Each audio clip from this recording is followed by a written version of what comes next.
हरे कृष्णा। आज के गीता क्लासेस में आप सबका स्वागत है। तो अभी अर्जुन को युद्ध करने के लिए जो प्रेरित कर रहे हैं भगवान, तो उनको वर्ण धर्म के बारे में बताते हैं, क्षत्रिय धर्म के बारे में बताते हैं। तो पहले हम श्लोक को पाठ करेंगे, फिर उसके बारे में आलोचना करेंगे। सांख्य योग के 31 नंबर श्लोक में भगवान बता रहे हैं, स्वधर्ममपि चावेक्ष्य न विकम्पितुम् अर्हसि, धर्मादि युद्ध श्रेयो नत्य क्षत्रियस्य न विद्यते। तो फिर उसके बाद वाले 32 नंबर श्लोक में बताते हैं, जदृच्छया चोपपन्नम स्वर्गद्वारम अपावृतम, सुखिनः क्षत्रिया पार्थ लभन्ते युद्धमीदृशम्। तो इन सब श्लोकों में भगवान बता रहे हैं कि अर्जुन क्षत्रिय धर्म क्या है। क्षत्रिय वो है जो कि समाज को क्षति से रक्षा करता है। क्षति, समाज की किसी क्षति पहुंचाने से जो त्रायते इति वो क्षत्रिय है। तो क्षत्रिय का धर्म है समाज को रक्षा करना, उसके लिए हिंसा भी करना पड़े, किसी को मौत भी देना पड़े तो वो ग्रहणीय है शास्त्रों के अनुसार।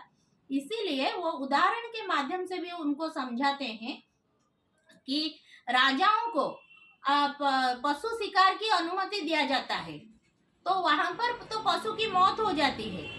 लेकिन आप तो बोलेंगे कि किसी को मौत देना, किसी की हत्या करना ये तो बुरी बात है, ये तो पाप कर्म है। लेकिन नहीं, हमारे लिए पाप कर्म है। एक क्षत्रिय के लिए वो एक ट्रेनिंग की तरह है, प्रोबेशन की तरह है। उस सब जो शिकार होता है उसमें क्षत्रिय उसका ट्रेनिंग लेता है कि कैसे युद्ध किया जाए, कैसे उसका दृष्टि शक्ति, उसका बैलेंस करना, शिकार करना, ये सब का ट्रेनिंग है।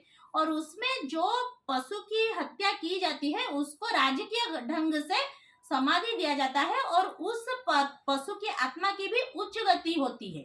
ऐसे हमारे शास्त्र में लिखा गया है। क्यों उच्च गति होती है? क्योंकि उस पशु का जीवन जो गया वो एक क्षत्रिय के ट्रेनिंग के लिए गया, एक शिकार के लिए गया।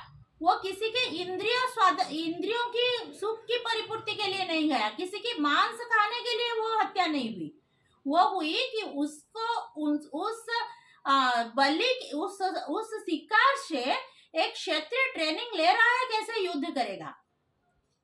तो ये सब बारे में बताते हैं। तो ठीक उसी तरह और एक ब्राह्मण के बारे में भी बताते हैं कि हमारे शास्त्र में ये बताया गया है कि ब्राह्मणों को जो यज्ञ में पशु बलि देने की विधि है, वहां पर पशु बलि क्यों दी जाती है? उस जो यज्ञ होता है उसमें पशु बलि देके समाज का मंगल विधान होता है। तो हमारे लिए तो बलि देना गलत है।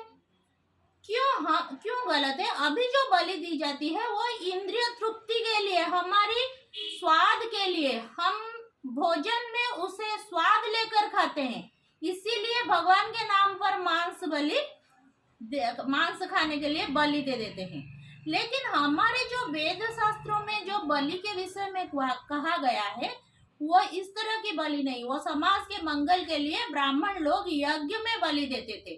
तो वहां पर जो पशु की मौत होती थी वो पशु को, और जो पशु योनि में भटकना, दूसरे शरीर में उसको पशु योनि लेना नहीं पड़ता था, उसकी आत्मा की सद्गति होती थी और वो पशु से और कहीं पर ना भटक के सीधा मनुष्य योनि में ट्रांसफर होता था और वहां से उसे भगवत प्राप्ति। मनुष्य योनि एक बहुत बड़ी चीज है, आपको इसमें बहुत सारे वीडियो में मैं बता चुकी हूँ।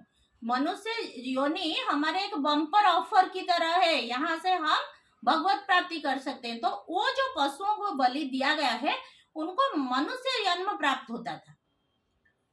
तो इस तरह से हम जो समाज में देखते हैं वो बलि, किसी की हत्या करना हमारे लिए गलत है। लेकिन यज्ञ में जो ब्राह्मणों की इसको अनुमति थी, फिर एक क्षत्रिय को शिकार करने की अनुमति थी। इसीलिए भगवान बता रहे हैं कि हे अर्जुन, ये सब ये हत्या नहीं है, ये तुम जो कर रहे हो ये तुम्हारा क्षत्रियोचित कर्तव्य है कि तुम समाज को जो कष्ट से बचाओ, जो कुकर्म से बचाओ। यहाँ पर जो राजा सब हैं इनको मारकर तुम अधर्म को मारकर धर्म की स्थापना करो। तो इसीलिए तुम्हें युद्ध करना चाहिए। फिर वो बताते हैं 37 नंबर श्लोक में, वहां पर फिर बताते हैं, हतो बा प्राप्स्यसि स्वर्ग जित्वा बा भोक्ष्यसे महिं तस्माद् उत्तिष्ठ कौन्तेय युद्धाय कृत निश्चय। इसका मतलब बताते हैं कि हे अर्जुन, अर्जुन पूछ रहे हैं उसके बारे मतलब भगवान जी को कि हे भगवान, मुझे ऐसे सब मारने से मुझे तो नरक की गति प्राप्ति होगी। तो इसी के उत्तर में भगवान बताते हैं, हत्वा वा प्राप्स्यसि स्वर्ग, अगर तुम हत हो गए, मृत हो गए, तो तुम्हें सीधा यहाँ से युद्ध भूमि से स्वर्ग लोक की प्राप्ति होगी। क्योंकि हमारे शास्त्र में लिखा गया है और भगवान भी गीता जी में बताते हैं कि जिसकी युद्ध भूमि में जो योद्धा की मृत्यु होती है उसका स्वर्ग प्राप्ति होता है। इसलिए हमारे जो जवान सब मिलिट्री फोर्स में है, हमारे देश के लिए लड़कर शहीद हो रहे हैं, आप ये मत सोचिए कि उनकी मृत्यु हो गई, नहीं, उनको बहुत उच्च लोक, स्वर्ग लोक तक की भोग प्राप्ति होती है। मतलब जो आप बहुत सारे पुण्य कर करके नहीं पा सकते, जो देश के लिए शहीद होते हैं उनको भी प्राप्ति होती है, बहुत उच्च लोक। तो यही भगवान बता रहे हैं, अगर तुम हत हो गए तो तुम्हें स्वर्ग लोक की प्राप्ति होगी। जित्वा वा भोक्ष्यसे महि, अगर तुम जीत गए यहाँ पर तो तुम सारा मही अर्थात पृथ्वी लोक को भोग करोगे। तस्मात् उत्तिष्ठ कौन्तेय युद्धाय कृत निश्चय। तो हे कौन्तेय, हे अर्जुन, तुम अब उठकर युद्ध करो। तो ये जो अर्जुन और भगवान के बीच में संवाद हो रहा है, इससे बहुत सारी चीजें हमें सीखने को मिल रही है और आगे भी बहुत सारी चीजों की हमें ज्ञान होगी गीता जी के माध्यम से। तो आगे हम गीता के एपिसोड्स में बहुत ज़्यादा आलोचना करेंगे। आज के जो एपिसोड को यहीं पर विराम देती हूँ। आगे के एपिसोड में फिर मुलाकात होगी। तब तक के लिए हरे कृष्णा, हरि बोल।